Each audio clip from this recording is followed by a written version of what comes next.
I'm always going to tell Tom Brady, Tony Romo, Greg Olsen, Troy Aikman, Matt Ryan to go get the bag. What I am doing is saying how in the world are they the only ones that's getting access to these type of contracts. Because somebody told me, they say, well, you don't get these contracts because you're not polished yet. Who's to What say? type of media training did Tony Romo have before he just popped up commentating the game? And he does a damn good job. He does. Tom Brady, same thing. Like I ain't never seen Tom Brady cover no. And they could be doing some stuff behind the shadows that's not understood though. But they skipped the line of a lot of people. That is my point. How can we get other minorities to skip the line too?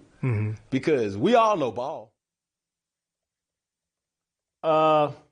Cam Newton has a tree sticking out of the top of his head, and he's wondering why he can't get a broadcasting job, and he's taking pot shots at Tony Romo, and Tony Romo quarterbacked the Dallas Cowboys, and there are benefits that go along with being the quarterback of the America's team. Troy Aikman won 3 Super Bowls with the Dallas Cowboys. Tom Brady obviously is the greatest player of all time. Cam is just doing too much here. Here's the issue, and Cam is an accomplished quarterback. We can argue about the merits of the consistency of his career, but he did go to a Super Bowl. He had that magical, dominant MVP season in 2015. But first of all those guys that he named, you could make an argument, for the most part, didn't all those guys have better careers than Cam? At least consistently they did. There's no doubt about Brady and then Aikman with the 3 Super Bowls. But as you mentioned, presentation at that level, it's one thing to do your own YouTube channel. And Cam, I've got to give him credit. He's done a nice job of cultivating his own platform. Credit to that. Does a really good job on that. But presentation is important. And there was a time before Cam had that long hair, he looked very presentable, looked very, very good. And I'm thinking, you can go places with that. But Jason, I don't know on Monday Night Football or the Sunday night game of the week on NBC if you can look like the Mad Hatter like that and be trotted out as the number one guy. Presentation matters. The other thing, in terms of being polished, I think his diction is pretty good, but you have to speak a certain way. And at that level, the street slang does not work.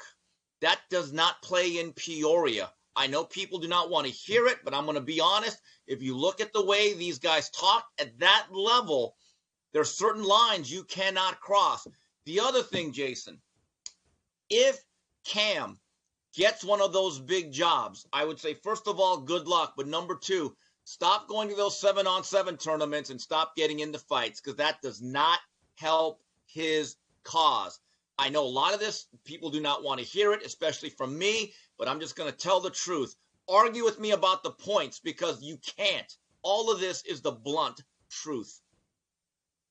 Making sure you have fruits and vegetables in your diet is important for maintaining a healthy diet, but it can also be difficult, especially if you're busy. The average person doesn't even eat half the recommended servings in a day. That's a huge gap in nutrition. And inflation has seriously increased the cost of fruits and vegetables. That's why Balance of Nature provides an on-the-go solution, and they haven't raised their prices for 10 years. Their proprietary blend of 31 fruits and vegetables come in easy-to-swallow capsules and will give your body so much of the nourishment it needs. Imagine trying to eat 31 different kinds of produce in a single day. Well, that's what you're getting from Balance of Nature. Fruits and veggies.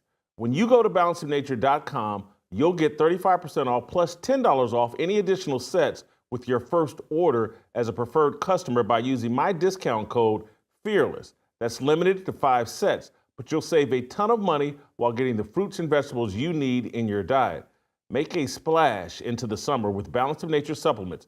Go to balanceofnature.com and sign up as a new preferred customer. Use the promo code FEARLESS to get 35% off your first order, plus a free fiber and spice supplement. Hurry, this offer is only available while supplies last. Listen, as it pertains to polish, there is a sliding scale. And so for that number one job and these guys getting that big money, that number one, They want to present an image of the NFL and the network and the game that's very polished. But then, again, Aqib Talib, Fox Sports hired him calling games. This guy's a thug. He was a thug throughout his college and pro career. He helped get a father assassinated on a football field in Dallas. He was given a broadcasting job. He's been a thug his whole career. Presented himself in a ghetto, thuggish fashion while on Fox Sports. I love this guy. He's probably in my top 20 athletes of all time. Michael Vick gets to work on Fox Sports despite spending time in prison. I love Michael Vick. I don't want anyone to hear this as criticism. I love Michael Vick. Love his whole story. I love what Tony Dungy helped and Andy Reid helped him accomplish in the second wave of his career. But this whole thing, Richard Sherman, they catch this dude on tape trying to break into his in-laws' house, and the next week he's got a job on Amazon Prime on their halftime show. What is Cam Newton talking about? Put yourself in position to get one of these jobs. I love this guy, Warren Moon. Love him. He's great. He could have had one of those jobs, but I don't know the facts of it, but he had some domestic violence issue that, kind of discounted him getting one of these number one type jobs that the Hall of Fame quarterbacks get. And you say, well, Tony Romo's not a Hall of Fame quarterback. Okay. But Tony Romo, just as you said, Steve, and look, he was never MVP. But 4 Pro Bowls. Cam had 3 Pro Bowls. Matt Ryan was MVP, took a team to a Super Bowl, appeared in 4 Pro Bowls. Cam Newton, 1 MVP, 3 Pro Bowls. There's a way. Take Mike Royko, who was the greatest newspaper columnist in American history, in my view. And so I wanted to be like Mike Royko. And so I tried to carry myself and present myself the same way as Mike Royko. Mike Royko was an everyday guy that liked to go sit at a neighborhood bar, have a drink, and play softball with people. He was everyman. That's why I've leaned into, and it's factual, but my dad's bar, the Masterpiece Lounge, was my favorite place on earth. But I played that up as part of my persona because of Mike Royko. He grew up the exact same way. And so if Cam or anybody wants the jobs that Tom Brady and these other guys, why not look at them and say, hey, I need to carry myself in the same way as them. I need to present myself in the same way. I got to take this tree off the top of my head and present myself in a more polished fashion. Why not? Jason, it's funny you mentioned Michael Vick. And you think Michael Vick would give the same advice he gave to Colin Kaepernick while he was sitting next to you on Speak for Yourself? Hey, you want that job? Cut your hair. Go cropped. High top fade, but make it like kind of a little bit shorter than Cameo. Seriously. I mean, would he be willing to do that? The other thing is, Jason, I remember shortly after their retirements, as TNT got the package for NFL Sunday Nitro. I don't know if people remember that. Joe Montana and Lawrence Taylor, based on their status, were given jobs. They were microwaved to these primetime positions. Eventually, so was Eric Dickerson on Monday Night Football. You know what the problem was? At that stage, they were not good enough to keep those jobs. And Joe Montana was just very uncomfortable. And I think he also had a role at NBC. Lawrence Taylor, I heard the problem was he didn't really prepare. He didn't really care about the job. And unfortunately for Eric Dickerson, one of my favorite athletes, he was not a sideline reporter. I thought that was just a bad role for him. But guess what? In that particular setting, you still have to be good enough to keep the jobs. Think about Greg Olson. Greg Olson was the number 1 guy last year. But because he's not Tom Brady, as good as he was, he got relegated. I mean, that's a tough profession. And by the way, he's a white guy. So it's not like it was just like some, The other thing I really think about is you have to be willing to travel and do it every single week and give up a portion of your life. It's not just like going to your podcast studio and pontificating for 3 hours. You have to go to, because Joe Tessitore gave me the rundown of what he had to do when he was on Monday Night Football. Jason, I was amazed that for one 3-hour football game, he literally has to work 6-7 days a week in terms of preparation. So again, it's easy to say that, but that job comes with a lot of responsibilities also.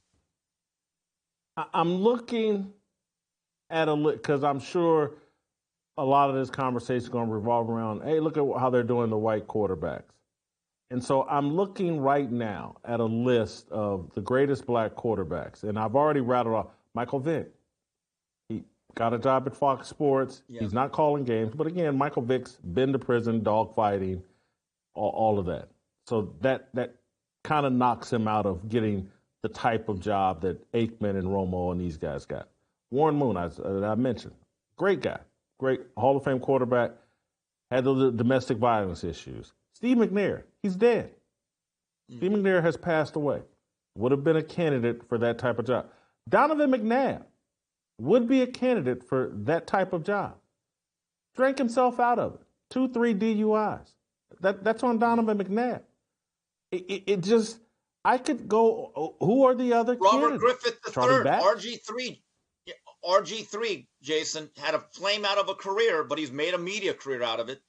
That's an example. Yeah, and he's woke and trash as a broadcaster. Putting that aside, yeah. Yeah, but outside of that, he's great. Yeah. I don't know if Doug Williams had an interest in broadcasting, but, you know, I think Doug Williams probably played in one Pro Bowl. Obviously, he won a Super Bowl. But it's do you think Patrick Mahomes will have some opportunities when his career is over? Yes. Do I think Lamar Jackson will? Probably not. He doesn't talk that well. Plain and simple, period, end of story. Russell Wilson, do you think he may have a shot, particularly if he does anything in Pittsburgh? If he somehow led Pittsburgh to a Super Bowl, he'd get fast-tracked, no different than Drew Brees, and he'd get his shot, and we'd see if Russell Weirdo can be a broadcaster. But this is just whining and the whole victim mentality that and again, if you're going to come in with Cam's mentality, the next thing you know, you're the broadcaster and everybody else has to work around your victim mentality. And next thing you know, you're sitting up calling a game and instead of talking about the game, you're talking about how someone's getting treated unfairly and it's racist the way it just turns into a hot mess. So Cam, and I'm telling you, I was a big Cam Newton fan, particularly when he was at Auburn. But good Lord, man, grow up. And I'm going to circle it all the way back to where we started at. These guys just ain't that smart, man. They're just too talented. They're just not that smart. If you enjoyed that video, be sure to hit the like button and subscribe so you never miss a moment of Fearless.